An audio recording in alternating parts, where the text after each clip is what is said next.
प्रत्येक मुलगा आपल्या होणाऱ्या बायकोसाठीच या गोष्टी करत असतो. फायनली त्या मुलीकडच्या आले म्हणजे माझ्या भाऊजींना मुलगी बघायला. व्हिडिओचं टायटल बघून तुम्हाला सगळ्यांना समजलं असेलच की हा व्हिडिओ कशा बाबतीत आहे ते. ॲक्च्युली व्हिडिओ स्टार्ट करायच्या आधी मी अशा प्रकारे बसून शूट करते. त्याचं रिझन हे की मी ना या व्हिडिओमध्ये खूप सारे शॉर्ट्स वेगवेगळ्या वेळेस घेतले होते आणि मला माहिती नव्हतं की मी कोणता व्हिडिओ कधी पोस्ट करणार आहे आणि कशा प्रकारे त्याला एडिट करणार आहे. पण जेव्हा मी व्लॉग एडिट करायला घेतला ना तेव्हा मला समजलं की सगळे शॉर्ट्स एकमेकांना रिलेव्हंट नाही आहेत. कोणता पण व्हिडिओ कधी पण शूट केलेला आहे, त्याच्यामुळे ऑडियन्सला काहीच रेफरन्स नसता लागला. म्हणून म्हटलं की तुम्हाला थोडा बॅकग्राऊंड चेक द्यावा की नेमकं झालं काय होतं ते. तर चिन्मय भाऊजींसाठी, चिन्मय भाऊजी म्हणजे पार्थच्या आत्याचा मुलगा, त्यांच्यासाठी घरी मुली बघणं चालू होतं आणि त्यांच्यासाठी एक स्थळ आलं होतं ज्याच्यामध्ये त्या दोघांनी एकमेकांना भेटून झालं होतं. आणि त्याच्यानंतर ना अशी रिक्वायरमेंट होती म्हणजे मुलीकडच्यांकडून की चिन्मय भाऊजींनी मुलीच्या भावाला पहिले भेटावं पुढे जाण्याआधी. चिन्मय भाऊजींचं असं झालं की जर तिच्याकडून तिचा भाऊ येतोय तर माझ्याकडून माझा भाऊ येईल असं. आणि मग आता भावाची बायको आहे तर मग मी पण सोबत म्हटलं की जायचं. त्यामुळे हा जो पहिला पार्ट आहे ना त्याच्यामध्ये आम्ही तिच्या भावाला भेटायला गेलो होतो. सो तो तुम्ही आधी कंटिन्यू करा. हॅलो, नमस्कार आणि welcome back to my channel. आम्ही आत्ता ना चाललोय पार्थच्या भावाला म्हणजे माझ्या भाऊजींना मुलगी बघायला. ॲक्च्युली मुलगी म्हणजे त्यांनी ते भेटलेत पहिले, पण तिच्या भावाला आम्ही भेटायला चाललोय. आणि असं नाही आहे की मी हे शूटिंग करते म्हणजे त्यांचं लग्न फिक्स आहे किंवा त्या मुलीने हो म्हटलं किंवा यांनी हो म्हटलंय. जस्ट भेटणं आहे. बट मला असं वाटतंय की हीच ती मुलगी असेल म्हणजे हिच्यासोबतच त्यांचं लग्न होईल म्हणून मी शूट करून ठेवते. पार्थने मला म्हटलं की जर नाही झालं तर तू काय करशील. मी म्हटलं व्हिडिओ डिलीट करेल. सो त्याच्यामुळे मी शूट करून ठेवते. त्यांना माहिती नाही आहे आणि तुम्ही पण त्यांना कुठलाच माझ्या व्हिडिओमध्ये बघितलं नसेल. बट त्यांची अशी इच्छा होती की त्यांच्या लग्नाच्या व्हिडिओमध्येच त्यांना मी इंट्रोड्यूस करावं. त्यामुळे मग आतापर्यंत मी त्यांचा चेहरा एका पण व्हिडिओमध्ये नाही दाखवला. असतील काही पण तुम्हाला ते शोधावे लागतील आता. सो आम्ही आता त्यांना घ्यायला चाललोय. मग त्याच्यानंतर आम्ही तिघे मिळून जाऊ तिथे जिथे ते येणार आहेत. बघू काय काय होते ते. 7 एप्रिलला ना आम्ही तिच्या भावाला भेटून आलो आणि त्याच्यानंतर आम्ही वेट करत होतो की कधी यांच्याकडून काही निरोप येतो किंवा पुढे जातात गोष्टी असं. आणि 9 एप्रिलला ना तिच्या घरून निरोप आला की आपल्याला भेटायला काही हरकत नाही, म्हणजे पुढे जायला काही हरकत नाही आणि आपण 18 एप्रिलला आम्ही तुमच्या घरी येऊ, तुमचं घर वगैरे बघणं होतं, मुलाला भेटणं होतं. आणि हीच गोष्ट ना आत्या आम्हाला फोन करून सांगत होत्या. आणि त्याच दिवशी पारचे काका काकू जे आहेत ना ते घरी आले होते. त्यामुळे आम्ही सगळे बसून ना ही न्यूज ऐकत होतो कॉलवर आणि आम्ही इतके जास्त एक्सायटेड होतो आणि खुश होतो की म्हणजे तुम्ही स्वतःहूनच व्हिडिओमध्ये बघा. हो ते तर आहे. सॅटर्डेला भेटतील ते. पण काहीतरी मन में लड्डू जेव्हा फुटतो तेव्हा येईल नक्कीच. अगं पण कोणी बघून जर हसलं माझ्या चेहरा हसराय. अरे बंद कर. 18 एप्रिलचं असं ठरलं होतं की तिच्या घरचे ना अकोल्याला येतील घर बघायला म्हणून. आणि आम्ही इतके धडाडीचे कार्यकर्ते आहे ना सगळे की म्हणजे चिन्मय भाऊजी जर एकटे अकोल्याला आले असते ना ते बघण्याच्या कार्यक्रमासाठी तरी चाललं असतं. पण मला आणि पार्थला आम्हाला सगळ्यांना खूप जास्त उत्सुकता होती आणि आमचं असं होतं की नाही आम्हाला तर जायचं आहे. बाकी म्हणजे असं होतं की नवरदेव स्वतः म्हटलं असतं मी थांबतो पुण्यात तुम्ही जा, तरी आम्ही दोघे निघून आलो असतो. त्याच्यामुळे मग आम्ही सगळे मिळून 17 एप्रिलला आलो इथे अकोल्यामध्ये सकाळी. 17 एप्रिलला मग सगळं घर साफ करा आणि मग चिन्मय भाऊजीची तयारी, नवीन कपडे घ्या, काहीतरी प्लॅनिंग करा, या सगळ्या गोष्टी चालल्या. आणि त्याच्यानंतर मग 18 एप्रिलला संध्याकाळी ते लोक आले घरी. आणि मग त्याच्यानंतर पुढे काय झालं ना हे तुम्ही स्वतःहून व्हिडिओमध्ये बघा. मी एवढी छान तुम्हाला तयार झालेली दिसतीये कारण की आम्ही चाललोय चिन्मय भाऊजींच्याकडे. पहिले तर आम्ही अकोल्यात आहे आणि त्याच्यानंतर आता आम्ही चाललोय आत्यांच्या घरी आणि त्या मुलीकडचे ना घर बघायला येणार आहेत. आणि ही तीच मुलगी आहे जिच्याबद्दल मी तुम्हाला सांगितलं होतं की म्हणजे आम्ही तिच्या भावाला आणि तिला भेटायला चाललोय म्हणून. म्हणजे मला पटत नाही की त्याचं फायनल ते मी खूप जास्त एक्सायटेड आहे. सो आता ते येणार आहेत म्हणून आम्ही मस्तपैकी तयार झालो आहे सगळे. आणि घरी असा छोटासा कार्यक्रम आहे, बोलणी वगैरे होतील मला माहिती नाही, बट सगळे असे इन्व्हायटेड आहेत. सो तिच्या घरचे येणार आहेत आणि आम्ही तिथे जाणार आहे. मला माहिती नाही मी कितपत शूट करू शकेल कारण की त्या लोकांना पण ऑकवर्ड वाटू शकतं कारण की असं अजून फायनल असं झालं नाही आहे. सो काही ठरलं नाही आहे त्याच्यामुळे मग त्यांना पण ऑकवर्ड वाटू शकतं. त्याच्यामुळे मी हलकं ओझर तर शूट करेल आणि मग ते तुम्हाला दाखवायचा प्रयत्न करेल. चला तर पटकन जाऊया.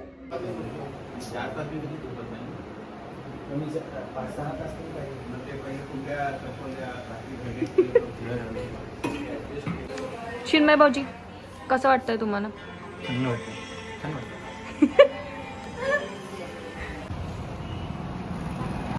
फायनली त्या मुलीकडच्या आले आणि मी तुम्हाला आमचा नवरदेव दाखवतो.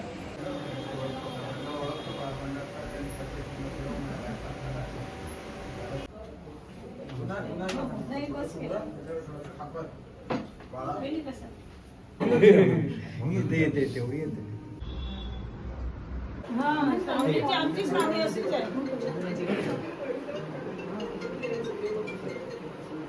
चिन्मय भाऊजी कॉंग्रॅच्युलेशन्स.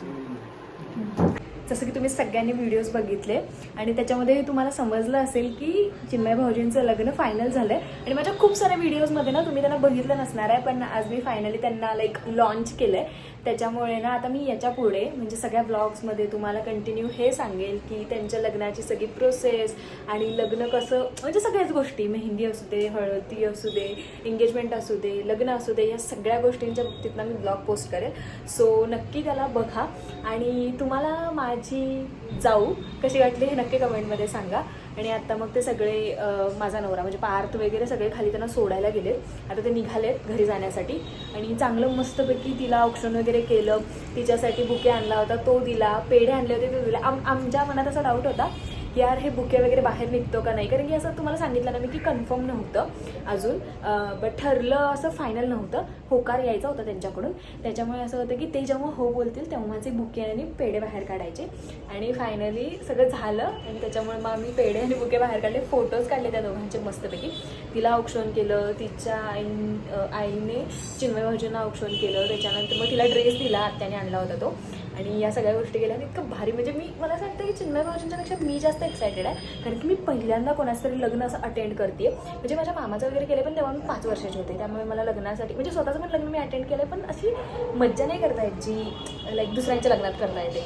आणि या लग्नाच्या प्रोसेसमध्ये ना मी पूर्ण असेल थ्रू आउट म्हणजे स्टार्टिंगपासून, त्याच्यामुळे मला जास्त एक्साइटमेंट आहे. आणि अजून एक गोष्ट म्हणजे माझी आणि चिन्मय भाऊजींची अशी डील झाली होती की जेव्हा त्यांचं लग्न ठरेल ना तेव्हा सगळ्यात पहिली साडी मी घेणार आहे, कारण की मी ह्या प्रोसेसमध्ये खूप आधीपासून आहे, म्हणजे एकदम फाफट पसारा मी सांगत नाही आता, बट मी त्यांच्याकडे लवकरात लवकर साडी घेणार आहे. सो आता ते लोक गेलेत आणि आमची जेवायची वेळ आहे आणि माझे पाय असले दुखत आहेत ना, कारण की मी कंटिन्युअस उभी आहे सगळ्यांना जेवण वगैरे द्यायचं. आणि सो पटकन आता आम्ही मस्तपैकी बसणार आहे, गप्पा रंगतील आमच्या चांगल्या एकदम सगळे, कारण खुश आहेत. आणि आम्ही मस्तपैकी पुरी भाजीचा बेत आहे आज, तो खाणार आहे. प्रचंड भूक लागली आहे मला, ते खाणार, घरी जाणार, ही साडी चेंज करणार आणि त्याच्यानंतर मस्तपैकी झोपून जाणार. उद्या मी मस्त उठणार आहे म्हणजे 8-8:30 वगैरे. आणि त्याच्यानंतर मग कारण की उद्या आम्हाला परत पुण्याला जायचं आहे आणि दिवसभर बघू उद्या काय काय प्लॅन ठरतो, ते जायचा कुठे, काय अजून फिरायचं वगैरे. पाणीपुरी खाणार आहे अकोल्यात आहे तर. हां, आणि आजची मी तुम्हाला माझी फॅशनही दाखवली, ती पहिली दाखवते.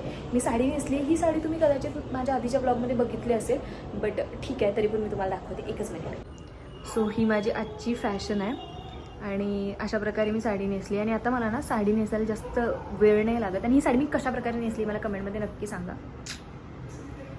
सो मला एकदम, आणि हे असे कानातले आहेत छोटेसे, कसं वाटतं नक्की कमेंटमध्ये सांगा.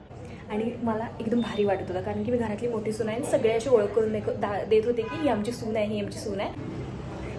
ठीक आहे, माझे दुसरे भाऊजी येऊन गेले आता, बट त्याच्यामुळे असं सगळं चालू होतं आणि मला खूप भारी वाटत होतं. आणि मी तिला म्हटलं पण आपण नंबर एक्सचेंज करू, आणि ती आणि मी पुण्यातच असणार आहे, चिन्मय भाऊजी पुण्यात असतील आणि आम्ही दोघं पण पुण्यात असू. सो मला कोणीतरी असं कंपेनियन भेटलं आहे मस्तपैकी कुठेतरी फिरायला वगैरे जायला, आणि मला खूपच भारी वाटतं आहे. सगळ्या पुढच्या गोष्टींसाठी ना मी खूप जास्त एक्सायटेड आहे. आता पटकन जाईल, बघते मी बाहेर लोकांचं काय काय चालू आहे आणि मी तुम्हाला पण दाखवते आणि त्यानंतर मी पटकन जेवायला बसू.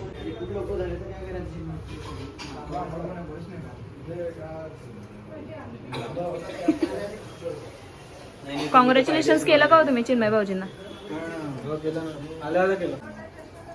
कशी वाटली हो तुम्हाला वहिनी? सुंदर. वैदे तुला? ए इंदू घे ना, नुसती मठासारखी तिथे खात बसले तुम्ही सगळे सगळे, इथं माणूस सगळं भरत बसला बावडसारखा. माझा नवरा खूप जास्त पेटला आहे कारण की आता असं झालंय की आम्ही सगळे रिलॅक्स मोडमध्ये गेलो आणि सगळ्यांना भूक लागली आहे आणि पटकन पाणी वगैरे भरून घ्यायचं आणि माझा नवरा हे सगळं करतोय आणि आम्ही निवांत पाणी वाणी नाही, कॅन वापस द्यायचे. ओके, कॅनवाल्याला कॅन वापस द्यायचे आणि आम्ही निवांत तिथे चेष्टा मस्करी करत बसलो. इथे जे आहेत ते ताक पित आहे आणि वैदही मस्तपैकी काहीतरी खात बसले आणि बाकी सगळं माझा नवरा करतोय. सो मी पटकन जाऊन त्याला मदत करते.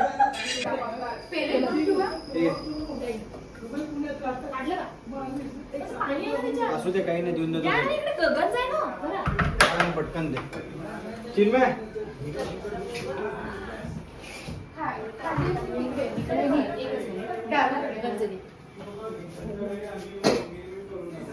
पाणी लय मोठं मोठ्या आहे. कॅनमध्ये हो का? पाणी बाटली ही घ्या ना, ही बाटली घ्या ना ताई. ताई ही बाटली घ्या, पाणी ती बाटली घे पहिले. जसं की मी व्हिडिओमध्ये सांगितलं की माझा प्रॉपर प्लॅन बनला होता की मी रात्री झोपेल आणि सकाळी मस्तपैकी 8:30ला उठेल, दिवस पूर्ण एन्जॉय करेल आणि रात्री परत आमची बस होती पुण्याला जाण्यासाठी. आणि झालं असं की ते लोक घरातून बाहेर पडले आणि अगदी 15-1 मिनिटातच त्यांचा कॉल आला होता की आपण जास्त काही वेळ नको घालवायला आणि तुम्ही लोक उद्याच बुलढाण्याला आमच्या घरी येऊ शकता का असं. सो झालं असं की आमच्यासाठी एकदम ते असं होतं की शॉर्ट नोटीसवर होतं की बाबा तुम्ही लगेच आत्ता घरातून बाहेर पडले आणि तुम्ही लगेच आम्हाला सांगितलं. पण मी तुम्हाला ऑलरेडी सांगितलं की आमच्याकडे सगळे लोक ओव्हर एक्सायटेड, अतिउत्सुक आणि त्याच्यातल्या त्यात धडाडीचे कार्यकर्ते आहेत. त्याच्यामुळे आम्ही लगेच तयार झालो आणि आम्ही म्हटलं की पटापटा लोकांना विचारलं कोण येतं कोण नाही. गाड्या ठरवल्या, गाड्या म्हणजे आमच्या कार होत्याच, पण कोण कुठे बसणार इथेवर आमचं ठरवून झालं. आणि त्याच्यानंतर आम्ही दुसऱ्या दिवशी सकाळी लवकर उठलो 7ला, म्हणजे आम्ही निघालो बुलढाण्याला जाण्यासाठी. आणि पुढे जे काय काय झालं ना ते खूप जास्त एक्साइटिंग होतं, ते तुम्ही स्वतःहून व्हिडिओमध्ये बघा. आज अक्षय तृतीया आहे आणि आम्ही सगळे घरातले ना चाललो आहे बुलढाण्याला. तुम्हाला माहितीच आहे की चिन्मय भाऊजींचं लग्न ठरलं आणि ॲक्च्युली कालच म्हणजे अक्षय तृतीयाच्या आदल्या दिवशी ते लोक इकडे आले होते अकोल्याला भेटायला, घर वगैरे बघायला. आणि त्यांनी लगेच आम्हाला दुसऱ्याच दिवशी म्हणजे आज अक्षय तृतीया तर आज संडेला की बुलढाण्याला या बोलले. मग आम्ही सगळे गाड्या करून चाललो आहे तिकडे आणि मग तिथे जाऊन आज फायनल लग्नाची बोलणी होती. त्याच्यामुळे मग असं आहे की सगळे खूप जास्त एक्सायटेड आहे आणि मग ठरेल आज की बाबा कधी लग्न करायचं, कधी एंगेजमेंट करायची, हे सगळं. सो आता आम्ही तिथे चाललो आणि आम्ही नॉर्मल कपड्यातच चाललो आहे. तिथे जाऊन पार्थच्या मावशीचं घर आहे, सो आम्ही तिथे जाऊन चेंज वगैरे करणार आहे, तयार वगैरे होणार आणि मग त्याच्यानंतर आम्ही त्यांच्या घरी जाऊ. सो असा सगळा प्लॅन आहे आणि आता सगळे येऊन थांबलेत समोर, मी तुम्हाला दाखवते.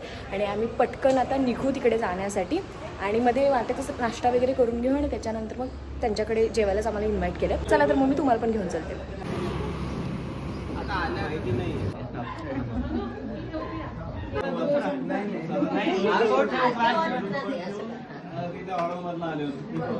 जा जा.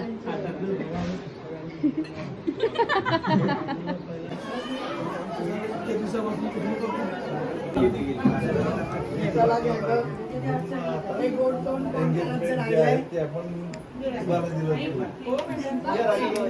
ते मनाने झालं पाहिजे. आणि आता ऑफिशियली सगळं ठरलंच आहे, तरी मी 2 शब्द असे म्हणेल की मधुरा, माझं असं म्हणणं आहे की तुला आयुष्यभर नेहमी खुश ठेवेल आणि आपण नेहमी सुखदुःखात सोबत असू आणि मी तुझी खूप काळजी घेईन.